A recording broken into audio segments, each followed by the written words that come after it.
साहब तव्हां इन वाक़े खे वठी करे छा चवंदो ऐं ॿिए पासे दादू में बि जेको प्रिंटिंग प्रेस ते हथियारबंदनि जी फायरिंग थी आहे, 2 सहाफ़ी ज़ख़्मी, हिकु जवाबदार मारिजी वियो आहे ऐं ॿिया उन जा जेके साथी आहिनि उहे मौक़े ताईं फ़रार थी विया। ही वाक़िया छा जी निशानदेही कनि था? पुलिस इंतज़ामिया छो आख़िर नाकाम थी वञे पई अहिड़नि वाक़िअनि जी रोकथाम करण में?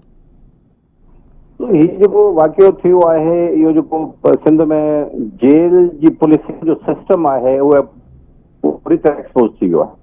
छाकाणि जेल जी पुलिस जे सिस्टम ते कंहिंखे एक्सेस न हूंदी, न मीडिया खे न आम माण्हुनि खे, सवाइ पुलिस खे ऐं जेके कैदियुनि सां मुलाक़ात करण लाइ माण्हू ईंदा आहिनि उन्हनि खे ॼाण थोरी घणी हूंदी आहे।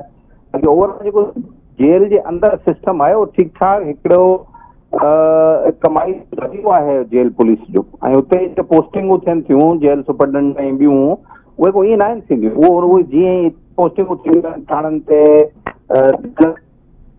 सिस्टम पहिरियों भेरो इन तरीक़े सां एक्सपोज थियो आहे। इहो कराची जेल में अमल जेका टुटी उहा असां ॾिठी थी ऐं उन खां पोइ ही वाक़ियो थियो आहे। इहो बि जेल पुलिस जी ज़िम्मेदारी आहे उन्हनि खे वठी पर गुलमीर जी पुराणी दुश्मनी वारी शइ ॼाणाई त इनखे इन कॉन्टेक्स्ट में ॾिसण जी ज़रूरत आहे?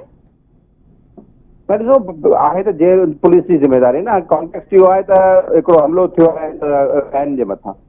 हाणे वैन या हूंदी आहे कैदियुनि सां भरियल ऐं हुनमें आइडेंटिफाई करे माण्हू मारिया विया आहिनि।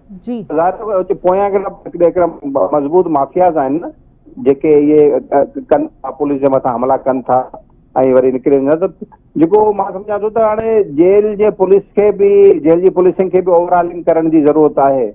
पर हाणे हिन ते को मौज़ मुआशिरो हुजे। असांजो पहिरीं त IG जेल्स खे हटायो वियो, DIG जेल्स खे कराची रेंज जे हटायो वियो हो।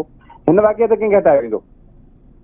मसइलो इहो आहे त जेसिताईं पॉलिटिकल लीडरशिप जेका आहे उहा ज़िम्मेदारी न रखंदी, जेके बि वज़ीर आहिनि उन्हनि खां न पुछाइणो थींदो, सिस्टम जो पुछाइणो, सिस्टम छा सही थियो आहे। पहिरियों इहो त ॿुधायो वञे त जेल जो सिस्टम पहिरीं छा हो, हाणे छा सही थियो आहे। अगरि वज़ीर साहब चवनि था त असां जेल जी पुलिस सिस्टम तमामु सुठो खाराईंदा, प्रॉब्लम इहो न आहे न। हिफ़ाज़त बि त जेल जी हिफ़ाज़त बि त ज़िम्मेदारी आहे। त इहो सिस्टम इन्हनि खे बहितर करणो पवंदो। हूअं ई सिंध में अमन अमान जी बदअमनी सूरत तव्हांजे साम्हूं का बि बहितरी अचण जी गुंजाइश नथी नज़र अचे पई। 50%